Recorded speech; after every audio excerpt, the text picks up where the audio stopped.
Hello mga langga, magandang araw. Ayan. Di ba ang saya-saya ng araw natin mga langga dahil nakatanggap na tayo na hindi pa nga di ba?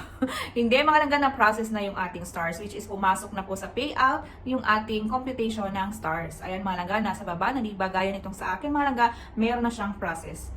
Ayan. So, meaning mga langga, naka-on process na siya at meron din ako dito sa babang naka-on hold. So, meaning mga langga, hindi ko pa naabot yung requirements ni Lolo which is yung $100.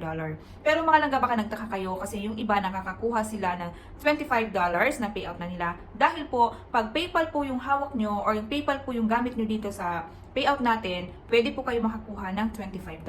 Pero kung sa bank po yung gamit natin para sa payout, ay $100 po yun. Titingnan natin sa mga susunod na araw kung may earnings na tayo sa ating ads on Reels, in stream ads, dadagdag po dyan sa baba sa earnings natin ngayon na buwan.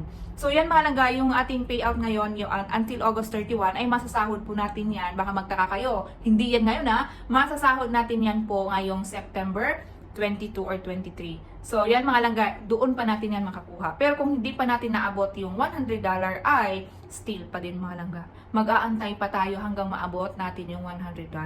Pero wag lang tayong mga langga ha. Kasi hindi yan mawawala. Makukuha at makukuha din natin yan. So, antay-antay lang tayo nang abot natin yung requirements ni Lolo.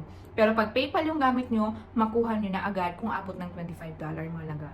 So yun, so maging lang tayo, be patient lang, mag-antay lang tayo. Ang importante nandiyan na yan, di ba? Nakita na natin yung ating pagod, yung ating pagsisikap, nakita na natin sa baba. So yung mga langga, ito-total yan lahat, yung kahit naka-on hold at naka-process, itotal yan lahat. At saka, stars lang yan mga langga ha. Kung may earnings kayo ng ads at in-stream ads, ay ito-total yan dyan lahat. Pag aabot kayo ng $100, so makukuha nyo na yun.